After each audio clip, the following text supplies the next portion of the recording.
اب انیلا صرف گھر کے کام میں مصروف رہتی۔ گھر میں ہر وقت اس کی ہمایوں کے ساتھ شادی کے چرچے ہوتے رہتے تھے، جنہیں سن کر وہ مسکراتی رہتی۔ ہمایوں نے میٹرک کے بعد کالج میں داخلہ لے لیا۔ وہ ڈاکٹر بننا چاہتا تھا۔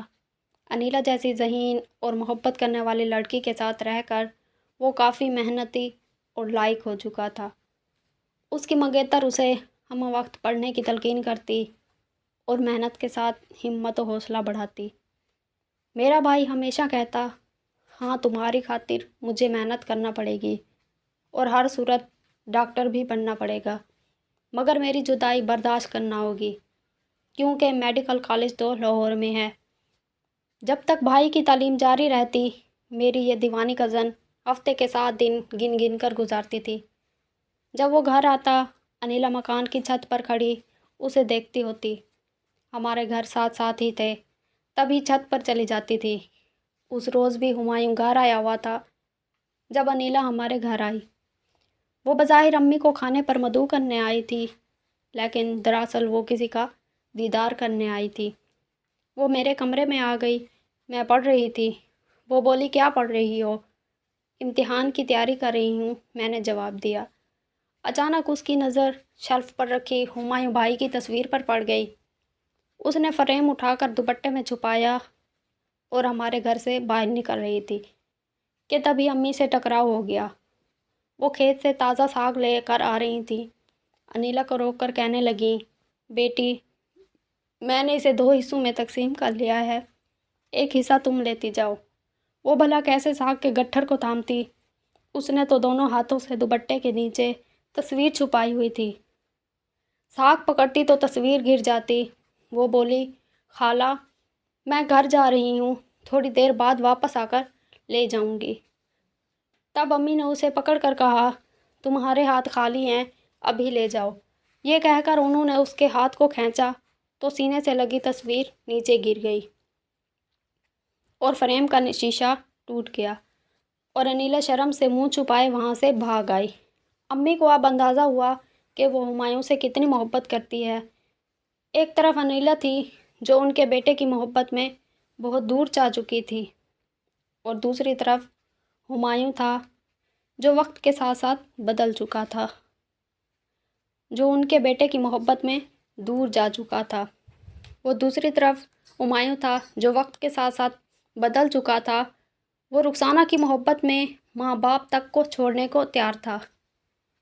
ان دنوں وہ میڈیکل کے 3 سال میں تھا۔ رخسانہ امیر ماں باپ کی بیٹی تھی۔ اس نے گریجویشن مکمل کر رہی تھی اور اب یہ لوگ اسلام آباد چلے گئے تھے۔ ہمایوں اس کی خاطر اب چھٹیوں کے دنوں میں اسلام آباد جانے لگا۔ وہ اس سے ملتا رہتا تھا۔ تعلیم مکمل کرنے کے بعد رخسانہ نے جاب کر لی اور ہمایوں ڈاکٹر بن گیا اور ایک ہسپتال میں کام کرنے لگا۔ ایک دن گھر آیا تو ماں نے کہا، بیٹے، تمہاری منگیتر کی عمر نکلی جا رہی ہے، اگر مناسب سمجھو تو تم دونوں کو بچپن کے رشتے کے مطابق پکے بندھن میں باندھ دیں۔ ہمایوں نے جواب دیا، امی، میں اب بھی شادی نہیں کرنا چاہتا، آپ انیلا کے والدین سے کہہ دیں کہ میرا انتظار نہ کریں۔ بیٹے کی بات سن کر ماں نے خفگی سے کہا، تمہیں میری بات ماننا ہوگی، تم نے اگر انیلا کو ٹھکرایا تو میں تم کو کبھی معاف نہ کروں گی۔ اس نے ماں کی بات سنی انسنی کر دی اور گھر سے چلا گیا۔ جب کافی دنوں گھر نہ آیا تو امی کو فکر ہوئی۔ انہوں نے مجھ سے کہا، بیٹی، تمہارا بھائی ناراض ہو کر چلا گیا ہے، چلو اس سے ملنے چلتے ہیں۔ ابھی ہم یہ بات کر رہے تھے کہ انیلا آ گئی۔ اس نے یہ بات سن لی۔ پوچھا، آپ کیوں جا رہے ہیں؟ امی نے بتایا کہ ہمایوں مجھ سے کچھ خفا ہے، اس لیے اس کو دیکھنے جا رہے ہیں۔ وہ بولی، خالہ، میں بھی آپ کے ساتھ چلوں گی۔ امی نے بہت روکا مگر وہ ضد بازد ہو گئی۔ آخر کار ہم تینوں میرے چھوٹے بھائی سلمان کے ہمراہ اسلام آباد روانہ ہو گئے۔ جب ہم اس ہسپتال پہنچے جہاں بھائی کام کر رہے تھے، وہ ہم کو نالبتا جس ڈاکٹر کی ڈیوٹی تھی، اس نے بتایا کہ والدہ اور بہن ملنے آئی ہیں، تو اس نے بھائی کی رہائش کا پتہ دے دیا۔ ہم وہاں پہنچے۔ کوٹھی کے گیٹ پر تالا لگا ہوا تھا اور چوکیدار باہر موجود تھا۔ اس نے بتایا کہ تھوڑی دیر انتظار کر لیں، وہ آتے ہی ہوں گے۔ یہ کہہ کر چوکیدار چلا گیا۔ اس وقت مغرب ہو رہی تھی۔ ہمیں انتظار کرتے ہوئے آدھا گھنٹہ گزر چکا تھا اور بھائی ابھی تک نہ آئے تھے۔ امی بھی اب پریشان اور گمسم بیٹھی تھیں۔ مجھے بھائی پر غصہ آ رہا تھا، جس کو دقتوں سے پڑھا لکھا کر ماں نے ڈاکٹر بنایا، اور اب اس طرح اس کے دروازے کے ساتھ فقیروں کی طرح بیٹھی تھیں۔ جب کافی دیر گزر گئی اور رات ہونے لگی تو سلمان بولا، امی واپس گھر چلیں یا پھر کسی ہوٹل میں چل کر رہنا ہوگا۔ ہم نے بھائی کو اطلاع نہ دی اور گھر سے چل پڑے۔ جانے وہ کس کام سے نکلے ہوئے ہیں کہ ابھی تک نہیں پہنچے۔ ڈیوٹی ڈاکٹر نے تو کہا تھا کہ ڈیوٹی ختم ہوتے ہی گھر چلے گئے ہیں۔ امی بولی، جب تک ہمایوں نہیں آ جاتا میں یہیں بیٹھی رہوں گی، آخر کسی وقت تو آئے گا۔ ادھر انیلا تھی کہ اس کی نظر راستے سے ہٹتی نہ تھی۔ وہ مسلسل سڑک کی طرف دیکھتی رہتی تھی۔ اچانک ایک گاڑی گیٹ کے سامنے آ کر رکی۔ اس میں سے ہمایوں بھائی اور ان کے پیچھے ایک عورت اتری، جس کے کٹے ہوئے بال شانوں پر بکھرے تھے۔ چست لباس میں اس کا انگ انگ نظر آ رہا تھا۔ جب وہ دونوں آگے بڑھے، امی نے اٹھ کر بے اختیار پکارا، ہمایوں بیٹا تم آ گئے۔ بھائی نے چونک کر دیکھا، ماں تو بیٹے سے لپٹ گئی، مگر ساتھ آنے والی عورت کی کھڑی نظر دیکھتی رہی۔ تب ہی اس نے انیلا کو دیکھا۔ وہ آگے بڑھی تاکہ اس سے ملے، مگر انیلا پیچھے ہٹ گئی۔ تم نے مجھے پہچانا نہیں انیلا؟ وہ عورت بولی، میں تمہارے بچپن کی سہیلی، یاد ہے ہم گڑیا پٹولے کھیلا کرتے تھے۔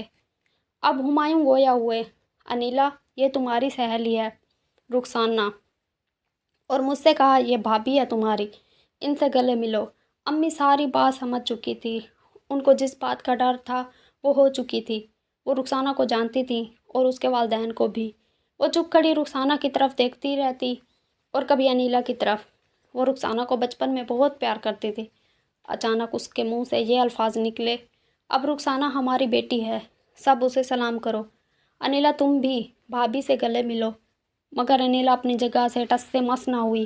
اس کا چہرہ سیاہ ہو گیا۔ اس سے پہلے امی کچھ اور کہتی، وہ گیٹ کھول کر باہر چلی گئی۔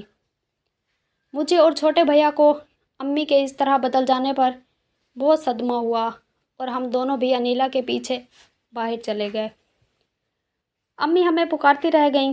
سلمان بھیا نے کہا، آپ رہیے اپنی بہو اور بیٹے کے ساتھ، ہم گھر جا رہے ہیں۔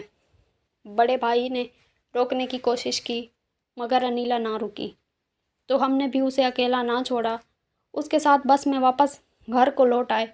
تمام سفر اس نے مجھ سے بات نہ کی، بس کھڑکی سے باہر دیکھتی رہی۔ سفر ختم ہوا تو اس کو گھر پہنچایا اور ہم اداس گھر چلے آئے۔ ہم نے گھر میں ذکر کیا، ایک آدھ رشتہ دار کو پتہ چلا اور اس طرح سارے گاؤں کو پتہ چل گیا کہ ہمایوں نے اسلام آباد میں شادی کر لی ہے۔ انیلا کی سہیلیاں اس سے سوال کرتیں، کچھ اسے بد نصیب کہتی، کچھ تسلی دیتی، مگر وہ کسی سے کچھ نہ بولتی۔ ماں باپ، بہن بھائیوں سب نے اس سے گفتگو کا سلسلہ ترک کر دیا۔ اب نہ وہ ہنستی تھی نہ مسکراتی تھی، بس ایک خاموشی سی تھی جو اس کے لبوں پر طاری تھی۔ 15 روز بعد امی ہمایوں بھائی اور رخسانہ بھابھی کو لے کر گھر آ گئی۔ رخسانہ امیر ماں باپ کی بیٹی تھی، جہیز میں جائیداد لائی تھی۔ کسی نے بھی بھائی سے باز پرس نہ کی۔ دل میں جو غم تھا دبا لیا۔ اوپری دل سے ہر کوئی ان کو مبارکباد کہہ رہا تھا۔ امی سب کے ساتھ ہنس ہنس کر بات کر رہی تھیں، جیسے انیلا کو بلا چکی ہوں، حالانکہ وہ ان کی بہن کی ہی نہیں بلکہ دیور کی بھی بیٹی تھی۔ شاید امی رخسانہ کی دولت اور اونچی سوسائٹی سے مرعوب ہو چکی تھیں، یا پھر ہمایوں کی محبت نے ان کو مجبور بنا دیا تھا۔ دن بھر آنے جانے والوں کا تانتا باندھا رہا۔ رات کو دیر تک جاگنے سے سب ہی تھک گئے۔ امی نے رخسانہ بھابھی اور بھائی ہمایوں کا بستر اوپر والے کمرے میں لگا دیا۔ وہ سونے چلے گئے۔ دونوں جلد ہی گہری نیند میں ڈوب گئے۔ دوسری طرف دیوار سے ادھر انیلا کے کان ہمارے گھر کی مبارکبادیاں سن رہے تھے۔ وہ سخت مضطرب تھی، درد فراق سے تڑپ رہی تھی۔ طرح طرح کے خیالات اس کے دماغ کو سلگا رہے تھے۔ وہ ان کو جھٹک دینا چاہتی تھی،